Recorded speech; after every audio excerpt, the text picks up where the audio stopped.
Macmillan Audio presents Sun Warrior, Tales of a New World by PC Cast. Read for you by Caitlin Davies.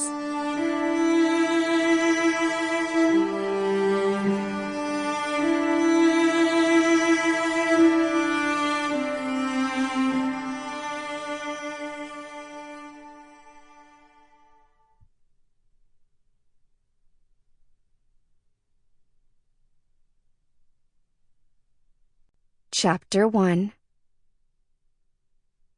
The world was smoke.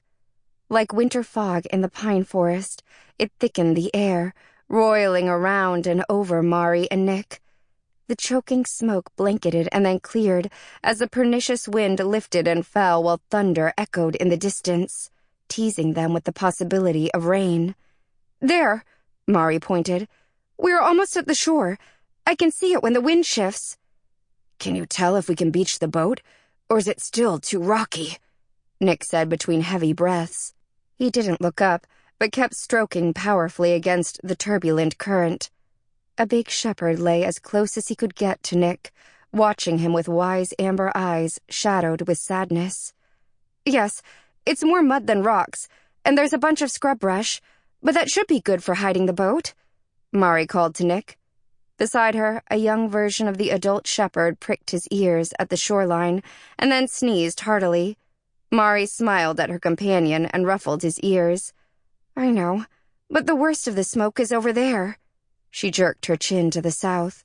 Then she glanced over her shoulder at the young man who was struggling so earnestly to row them to shore. "Nik, do you really think we should land here? We're still awfully close to the fire." He didn't pause in the rowing, but looked up at her, grim-faced and drenched with sweat. His eyes met hers. She hated the sadness she saw there, hated it because she understood it so well. He'd lost his father hours ago.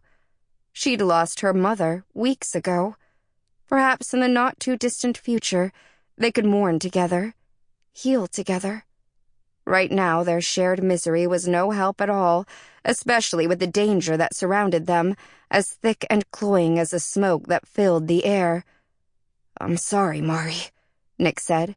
He hesitated and then blurted, "I'll jump out here. The current will take you farther downstream, farther away. LaRue can stay with you and Rigel. I'll find the three of you when this is over." Mari blinked in surprise, as she understood what he had to mean. She shook her head back and forth, back and forth. "No, Nik, you can't," she began, but he dropped an oar and reached forward and grasped her hand, cutting off her words. "I have to. I have to go to my people. There might be something, anything I can do to help." "And you might get killed. It would be a simple thing for Thaddeus to use the confusion of the fire to put an arrow in your back," Mari said. "You can't help any of them if you're dead."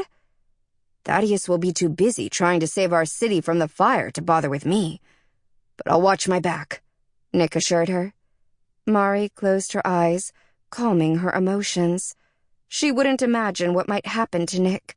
She wouldn't let herself be overcome with fear for him. She wouldn't be a liability.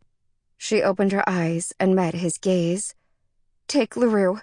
I trust him to watch your back, especially when you're too busy to keep an eye out yourself." She smiled bravely at Nik and the big shepherd LaRue, who leaned against his side. "I don't know if he's well enough. I haven't checked to see if his paws are burned. I can see that some of his fur was scorched, which doesn't seem too bad. But I really don't want him to travel on." LaRue's impatient bark interrupted Nik as the big shepherd stared at the shore, seeming to will it closer. Mari forced her tone to be light, almost kidding. "See? He's on my side. No way is he going to let you go back there by yourself." "All right, then. I'll get us to shore." Nik bent his back to the job of rowing, propelling them toward the muddy bank, and Mari put her arm around her companion, the son of adult LaRue, drawing comfort and strength from the bond that joined them for life. She understood Nik's need to go to his people. Sample complete. Ready to continue?